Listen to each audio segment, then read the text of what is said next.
ஆண்டவராகிய இயேசு கிறிஸ்துவின் நாமத்தில் அன்பின் வாழ்த்துக்கள். அன்பானவர்களே, எப்படி இருக்கிறீங்க? நல்லா இருப்பீங்கன்னு நம்புகிறேன். நல்லா இருக்கணும். நல்லா இருப்பதற்காகத்தான் வார்த்தைகள் பேசப்படுகிறது.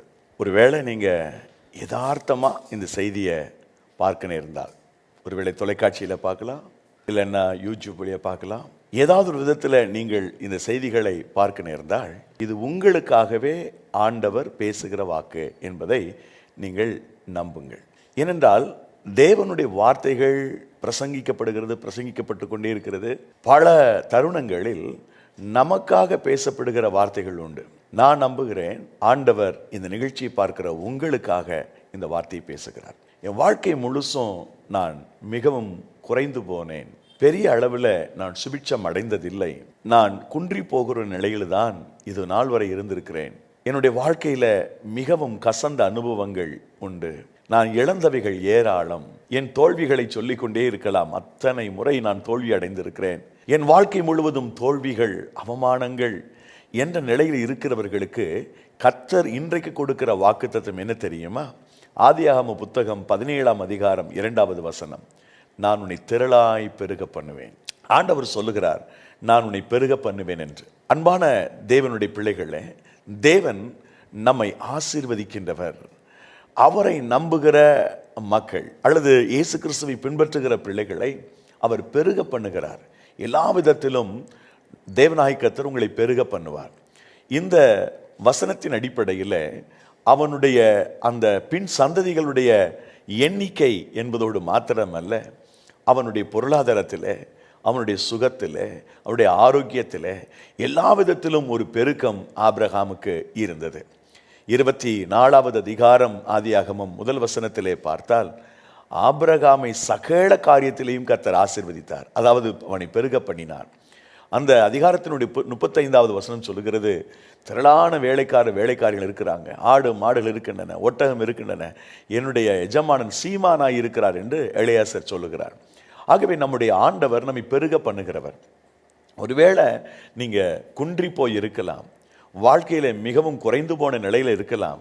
இயேசு கிறிஸ்துவனுடைய அருள்வாக்கு சொல்லுகிறது, நான் உன்னை பெருக பண்ணுவேன் என்று.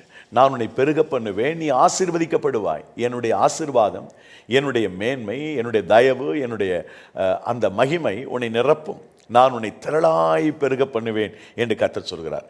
மீண்டும் அந்த குறிப்பிட்ட வாக்குத்தத்த வசனத்தை உங்களுக்காக நான் வாசிக்கிறேன் பாருங்கள். ஆதியாகமம் 17:2. நான் உனக்கும் எனக்கும் நடுவாக என் உடன்படிக்கையை ஏற்படுத்தி உன்னை மிகவும் திரளாய் பெருக பண்ணுவேன்.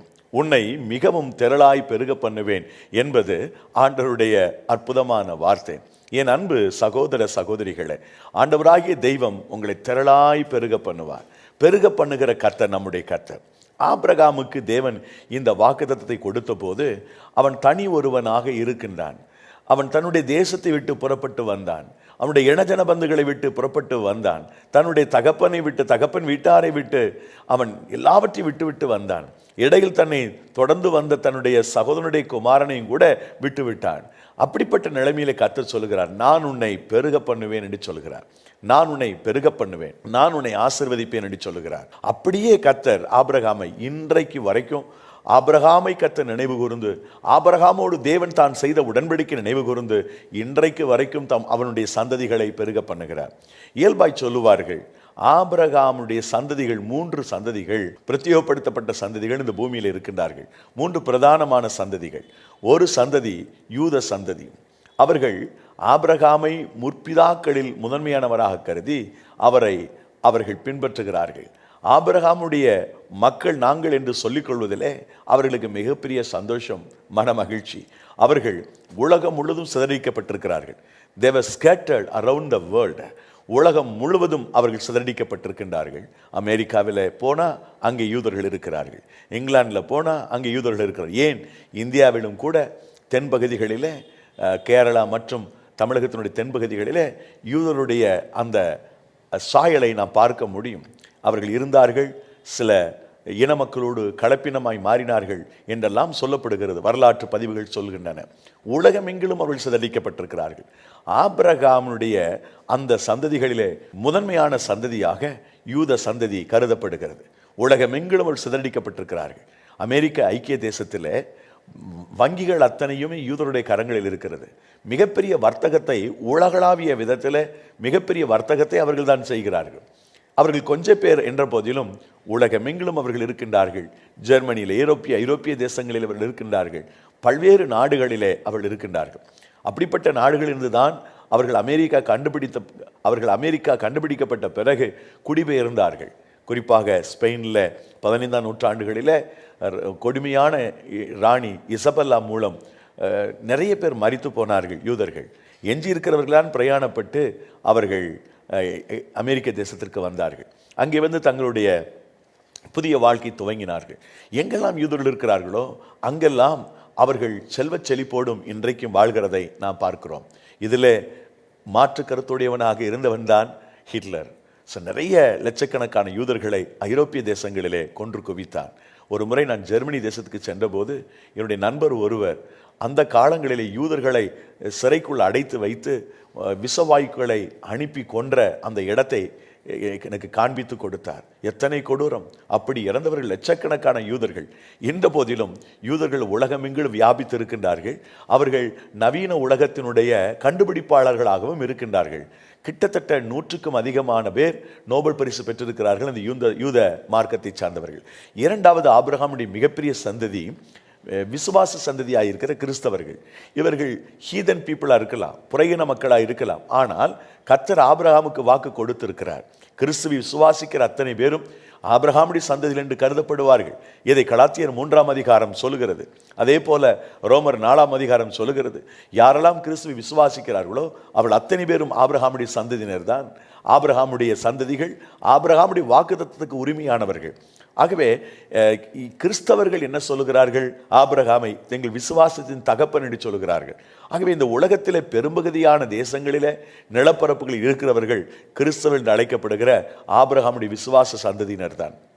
மூன்றாவது மிகப்பெரிய ஒரு சந்ததி, அவர்களையும் ஆண்டவர் அப்படித்தான் பெருகும்படி செய்தார். அவர்கள்தான் இஸ்லாமியர்கள். இஸ்லாமிய மக்கள் உலகமெங்கிலும் இருக்கின்றார்கள். குறிப்பாக வளைகுடா நாடுகளில் இருக்கின்றார்கள். உலகமெங்கிலும் இஸ்லாத்தை தழுவிய மக்கள் வாழத்தான் செய்கின்றார்கள். இவர்கள் எப்படி பெருகினார்கள்? ஆபிரகாமுக்கு கர்த்தர் கொடுத்த வாக்குத்தத்தம் அது. ஆபிரகாமுக்கு கர்த்தர் தந்த வாக்குத்தத்தத்தின்படி இந்த இஸ்லாமிய மார்க்கத்தை சார்ந்தவர்கள் அவர்கள் பெருகினார்கள். பணம், பொன், பொருள் நிறைந்தவர்களாக இன்றைக்கு வாழ்கிறார்கள். பூமியில பல வளங்கள் இருக்கின்றன. அதில் இந்த பெட்ரோல், எரிபொருள் இவைகளெல்லாம் யாரிடத்தில் இருக்கிறது சொன்னால் ஆபிரகாமுடைய மற்றொரு சந்ததி, இஸ்மவேலுடைய சந்ததியாக இருக்கிற இஸ்லாமியரிடத்தில் இருக்கிறது. பிரியமானவர்களே, அவர்கள் ஆபிரகாமை இப்ராஹிம் அலைஹிஸ்ஸலாம் நபிகளிலே ஒரு சிறந்த நபி என்றவர்கள் சொல்லுகிறார்கள். எனக்கு அன்பானவர்களே, இந்த ஆபிரகாமுக்கு கர்த்தர் கொடுத்த வாக்கு தத்தம் தான், நான் உன்னை திரளாய் பெருக பண்ணுவேன். அதாவது ஆதியாகமம் 17:2 மற்றும் எபிரேயர் 6ஆவது அதிகாரம் 14ஆவது வசனத்தின்படி திரளாய் கர்த்தர் பெருக பண்ணுவேன் என்று சொன்னார். பெருகவே பெருகச் செய்வேன், நான் நிச்சயமாக உன்னை ஆசீர்வதிக்கவே ஆசீர்வதித்து உன்னை பெருகவே பெருக பண்ணுவேன் என்று சொல்லி எபிரேயர் புத்தகத்தில் வாசிக்கின்றோம். அப்படிப்பட்ட இந்த ஆபிரகாமுடைய லைஃப்பில் அந்த பெருக்கம் என்பது வருவதற்கு ஆண்டவர் பல காரியங்களை எடுத்துக்கொண்டார், தகுதியாக எடுத்துக்கொண்டார். அந்த ஆசீர்வாதங்களை அவனுக்கு ஒன்று சந்ததிக்கு கொடுப்பதற்கு தேவன் பல காரியங்களை எடுத்துக்கொண்டார். அதில் பிரதானமான 3 விடயங்கள், அதாவது பெருக பண்ணுவேன் என்று கர்த்தர் சொன்ன 3 காரியங்கள், 3 நிகழ்வுகள். அந்த நிகழ்வுகளிலிருந்து நாம் பின்பற்ற வேண்டிய நிபந்தனைகளை நான் உங்களுக்கு சொல்ல விரும்புகிறேன். ஆண்டவர் உங்களை பெருக பண்ணுவேன் என்று சொல்லுகிறார். ஒருவேளை நீங்கள் தனிமையாக இயேசு கிறிஸ்துவனுடைய அன்பினால் அழைக்கப்பட்டவர்களாக இருக்கலாம். ஆனால் நாளொன்று வரும், நீங்கள் ஆசீர்வதிக்கப்படும்படி, நீங்கள் பெருகும்படி, நீங்கள் உயர்த்தும்படி, நீங்கள் கொஞ்ச ஜனம் என்று அழைக்கப்பட மாட்டீர்கள். ஆண்டவர் உங்களை மிகப்பெரிய ஜனமாக, ஆசீர்வதிக்கப்பட்ட ஜனமாக ஆண்டவர் நிச்சயம் உங்களை உயர்த்துவார், உங்களை கனப்படுத்துவார். அந்த 3 சம்பவங்களையும் உங்களுக்கு மேலோட்டமாய் சொல்லிட்டு அந்த 3 சம்பவங்களுக்குள்ளே நாம் பின்பற்ற வேண்டிய காரியங்கள் என்ன என்பதை உங்களுக்கு நான் தெரிவிக்க விரும்புகின்றேன். அதாவது உங்களை ஆண்டவர் பெருக பண்ண போகிறார்.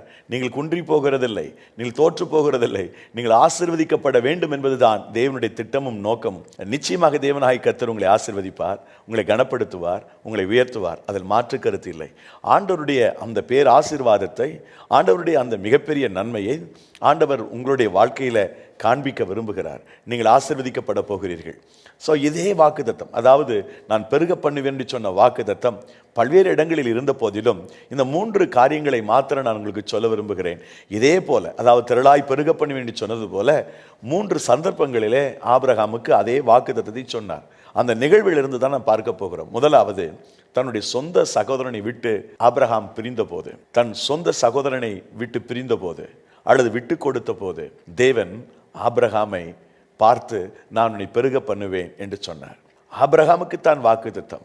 ஆபிரகாமைத்தான் கர்த்தர் பேர் சொல்லி அழைத்தார், நான் காண்பிக்கிற தேசத்துக்கு போய் என்று. ஆனால் லோத்து ஒட்டி கொண்டான். ஸோ தேவனுடைய சித்தம் என்ன?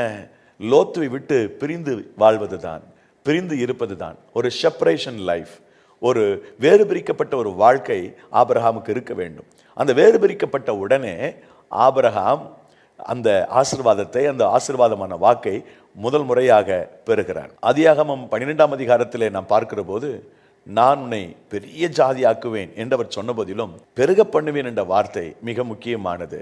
இந்த இடத்துல நாம் அதை பார்க்கிறோம். ஆதியாகமம் 13:16 வசனம், உன் சந்ததியை பூமியின் தூளை போல பெருக பண்ணுவேன். ஒருவன் பூமியின் தூளை எண்ணக்கூடுமானால் உன் சந்ததியும் எண்ணப்படும். நான் பெருக பண்ணுவேன், உன் ஜனம் பெருகும் என்று கர்த்தர் சொன்னார். இது ஒரு பயோகிராபிக்கல் growth என்பதோடு மாத்திரமல்ல, அந்த ப்ராஸ்பரிட்டி, அந்த மனிதனுடைய லைஃப்ல இருந்த செழிப்பு, இவைகளெல்லாம் இதில் உள்ள அடங்கி இருக்கிறது. ஆண்டவர் நம்மை பெருக பண்ண வேண்டும் என்றால், அன்பான தெய்வ மக்களே, நாம் மறந்து விடாமல் செப்பரேஷன், அதாவது வேறு பிரிக்கப்பட்ட ஒரு வாழ்க்கை வாழ்வதற்கு நம்மை அர்ப்பணிக்க வேண்டும்.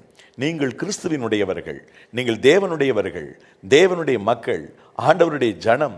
ஆகவே நீங்கள் கர்த்தருடைய பிள்ளைகளாய் இருப்பதினால், கர்த்தருடைய ஜனமாய் இருப்பதினால் நீங்கள் வேறு விரிக்கப்பட்டவர்களாக வாழ வேண்டும் என்று கர்த்தர் விரும்புகிறார். நம்முடைய வாழ்க்கையில கர்த்தர் நம்மை பெருக பண்ண வேண்டும் என்று சொன்னால், நலமான பாதையில கர்த்தர் நம்மை வைத்திருக்கிற அந்த பாதையில நாம் டிராவல் பண்ணணும்னு நினைச்சா, அன்பானவர்களே, நாம் வேறு பிரிக்கப்பட வேண்டும்.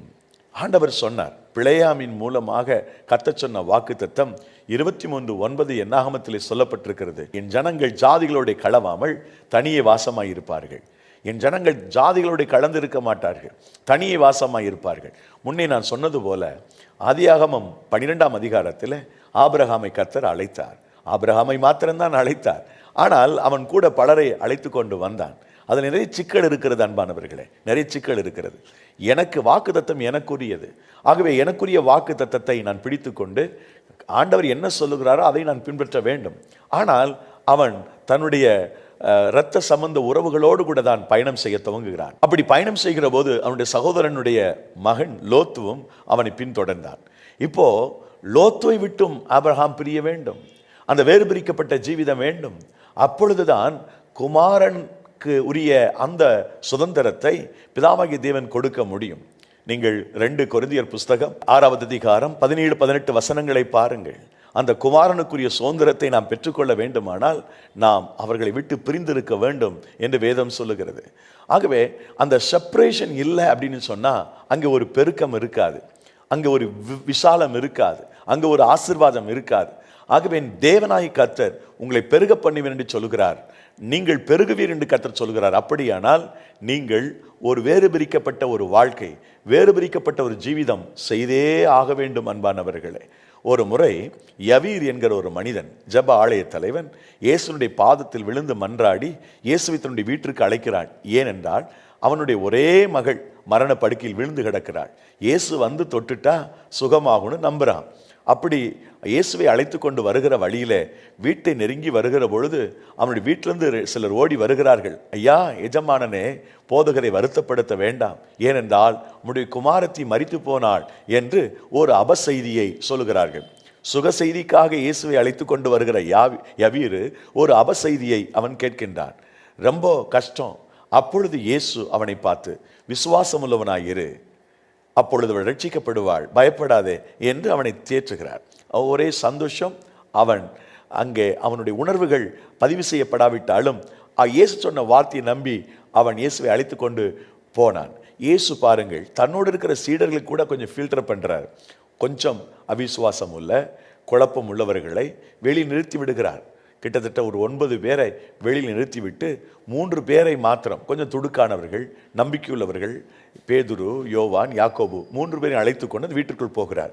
வீட்டுக்குள் போன உடனே அவள் மரிக்கவில்லை, நித்திரையாக இருக்கிறாள் என்று சொன்னது நிமித்தம் அங்கே உப்பாரி வைத்து கொண்டிருந்தவர்கள், அழுது கொண்டிருந்தவர்கள் சிரித்தார்களாம்.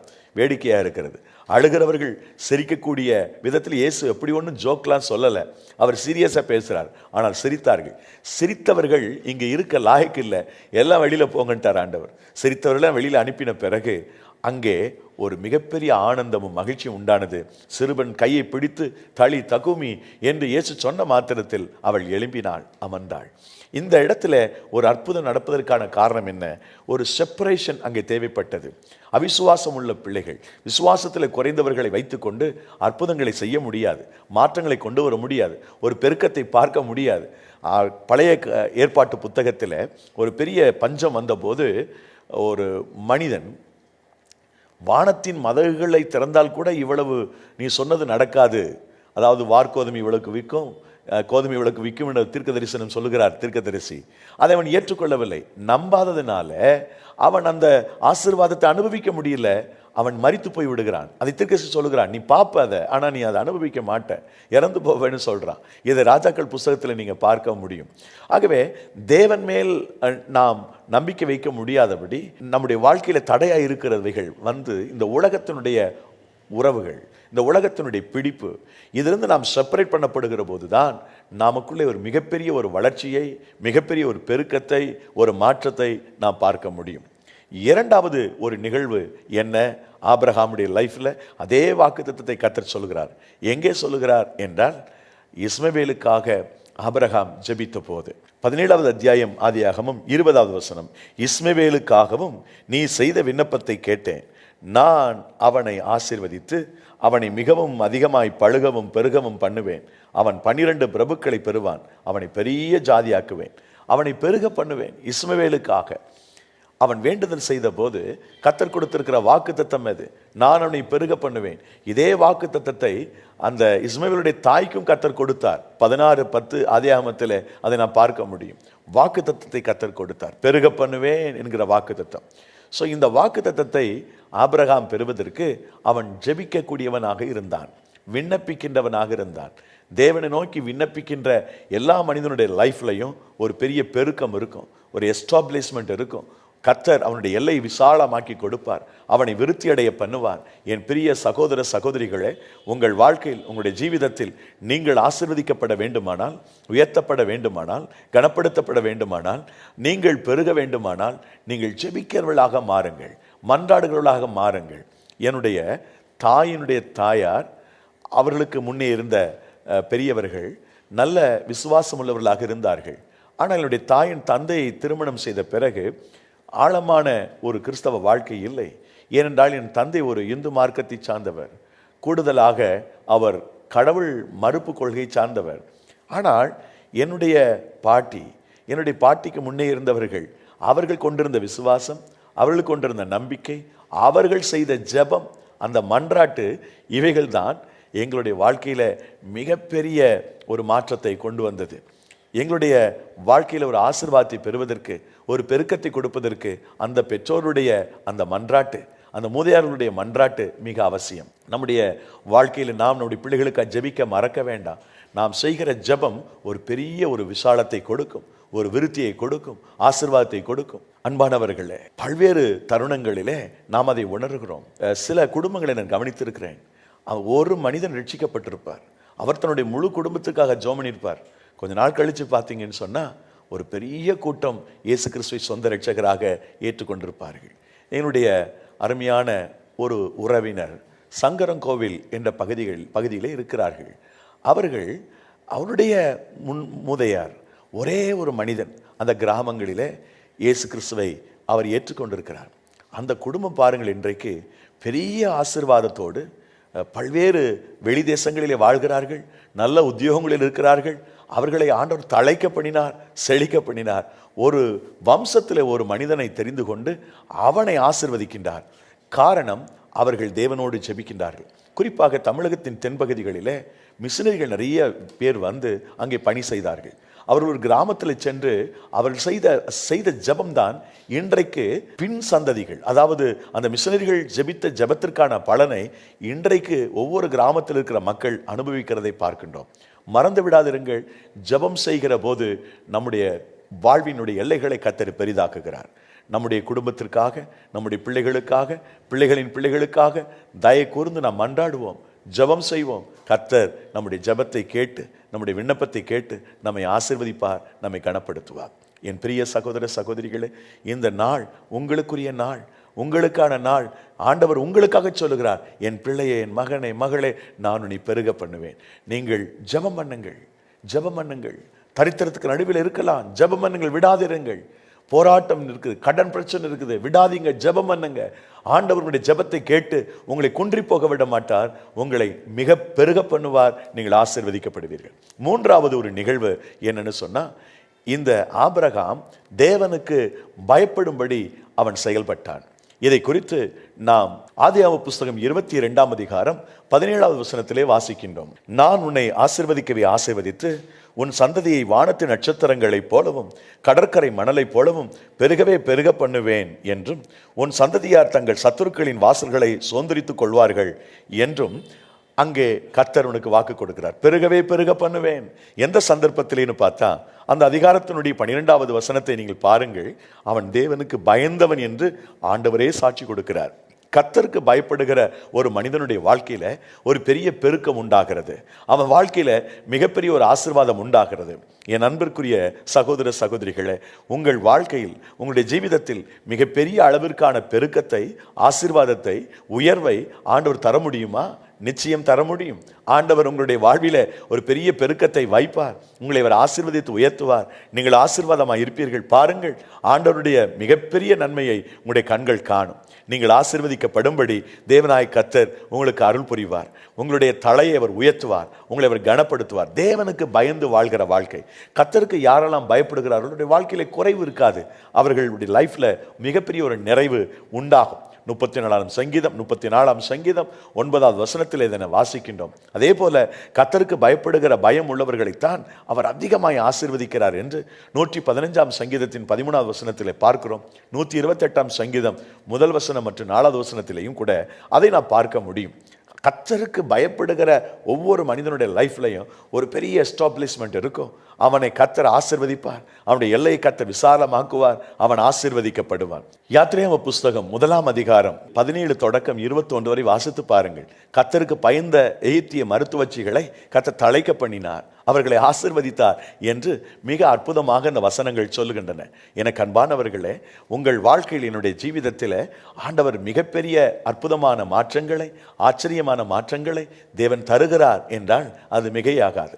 தெய்வத்தினுடைய இந்த ஆசீர்வாதத்தை, தெய்வத்தினுடைய இந்த மேன்மையை நீங்கள் பார்க்க வேண்டுமானால், ஆபிரகாம் எப்படி தேவனுக்கு பயந்து நடந்தானோ அதே போல நீங்கள் நடங்கள். உங்களுடைய வாழ்க்கையில் பாருங்கள், ஒரு பெரிய பெருக்கம் வரும், ஒரு பெரிய ஒரு மாற்றம் உண்டாகும்.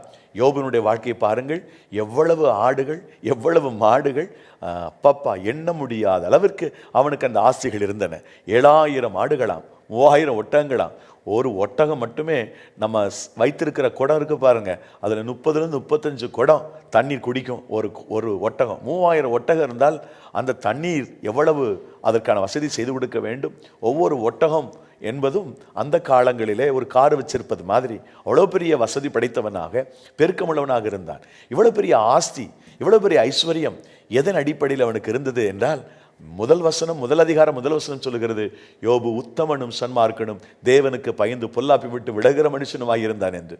ஆண்டவர் உத்தமமான மனிதர்களை அவர் தன்னுடைய கவனத்தில் வைத்து அவர்களை ஆசீர்வதிக்கிறார், அவர்களை உயர்த்துகிறார், அவர்களை கனப்படுத்துகிறார்.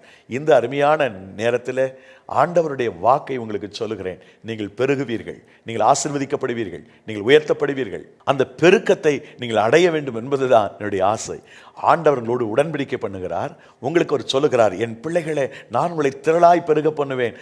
ஜனபலம் மாத்திரமல்ல, பணபலம், புகழ், எல்லாவற்றையும் கர்த்தர் கொடுக்க முடியும். கர்த்தருக்கு பயப்படுறவங்களுக்கு தான் புகழ் கிடைக்கும். இதை 31ஆம் அதிகாரம் நீதிமொழிகள் கடைசி வசனத்திலே, அதாவது 30ஆவது வசனத்திலே பார்க்கின்றோம். கர்த்தருக்கு பயந்த ஸ்திரியே அவரால் புகழப்படுவாள். தேவனுடைய நாமத்தினாலே நமக்கு வரக்கூடிய புகழெல்லாம் அவருக்கு பயப்படுகிற பயம் நமக்கு இருக்கும் பட்சத்தில் தான். ஆகவே முதலாவது, வேறு பிரிக்கப்பட்ட ஒரு வாழ்க்கை தேவை. அப்பொழுது கர்த்தர் உங்களை பெருக பண்ணுவார். இரண்டாவது, நாம் ஜெபிக்கிறவர்களாக இருக்க வேண்டும். அப்பொழுது கர்த்தர் நம்மை பெருக பண்ணுவார். மூன்றாவது, நாம் தேவனுக்கு பயந்து வாழ வேண்டும். அப்பொழுது கர்த்தர் நம்மை பெருக பண்ணுவார். ஆகவே இந்த நாளிலே கர்த்தர் உங்களுக்காக சொல்லுகிறார், உங்களுக்காக பேசுகிறார். நான் என் பிள்ளைகளே உங்களை பெருக பண்ணுவேன், உங்களை ஆசீர்வதிப்பேன், நீங்கள் குன்றி போவதில்லை, எழும்பி நிமிர்ந்து நிற்பீர்கள், நான் உங்களை உயர்த்துவேன் என்று கர்த்தர் சொல்லுகிறார். அன்பானவர்களே, ஆதியாகமம் 17:2 சொல்லுகிறது, நான் உங்களை திரளாய் பெருக பண்ணுவேன் என்று. ஆண்டவர் உங்களை வெறும் ஜனபலத்திலே பெருகச் செய்வது மாத்திரமல்ல, பொருளாதாரத்திலே, புகழிலே, சுகத்திலே, ஆரோக்கியத்திலே அவர் உங்களை பெருக பண்ணுவார். அப்படி ஆண்டவர் பெருக பண்ண வேண்டும் என்று சொன்னால், ஆபிரகாமுடைய லைஃப்ல நடந்த 3 நிகழ்வுகள். ஒன்று, வேறு பிரிக்கப்பட்டவனாய் வாழ்ந்த பொழுது அவனுக்கு நீ பெருகுவாய் என்ற வாக்குத்தத்தத்தை கர்த்தர் கொடுத்தார். இரண்டாவது, அவன் தன்னுடைய சந்ததிக்காக ஜெபித்த போது நீ பெருகுவாய் என்று கர்த்தர் வாக்கு கொடுத்தார். மூன்றாவது, அவன் தேவனுக்கு பயந்த போது நீ பெருகுவாய் என்று கர்த்தர் வாக்கு கொடுத்தார். நான் உங்களை பெருகச் செய்வேன் என்பது கர்த்தருடைய வாக்கு. நீங்கள் அவருக்கு பயந்து வாழுங்கள், அவரை நோக்கி ஜெபம் பண்ணுங்கள், வேறு பிரிக்கப்பட்ட பரிசுத்தமான வாழ்க்கை வாழுங்கள். தெய்வத்தினுடைய பெருக்கத்தின் ஆசீர்வாதம் நிச்சயம் உங்களுக்கு உண்டு. நேசிக்கிற எங்கள் பரலோக தந்தையே, இந்த அருமையான ஆசீர்வதிக்கப்பட்ட இனிய தருணத்திற்காக நன்றி. இந்த செய்தியை யாரெல்லாம் பார்க்கிறார்களோ அவர்கள் அத்தனை பேரையும் நீர் ஆசீர்வதியும். அவர்களை பெருக பண்ணும். அவர்கள் குன்றி போகக்கூடாது, குறைஞ்சு போகக்கூடாது, அவர்கள் தோற்று போகக்கூடாது, ஜெயிக்கணும் ஆண்டவரே. அப்படிப்பட்ட ஜெயத்தை, அப்படிப்பட்ட வெற்றியை இந்த நிகழ்ச்சியை பார்க்கிற அத்தனை பேருக்கு நீர் கொடுப்பீராக. நம்முடைய நாமத்தில் நாங்கள் வருகிறோம் தேவனே, நம்முடைய சமூகத்தில் ஜெபிக்கிறோம். கர்த்தர் நம்முடைய பிள்ளைகள் குன்றி போகாதபடி தூக்கி நிறுத்துங்க. எல்லா துதி கன மகிமை யாவும் ஒருவருக்கே செலுத்துகிறோம். இயேசு கிறிஸ்துவின் நாமத்தில் ஜெபிக்கிறோம் ஜீவனுள்ள நல்ல பிதாவே, ஆமென்.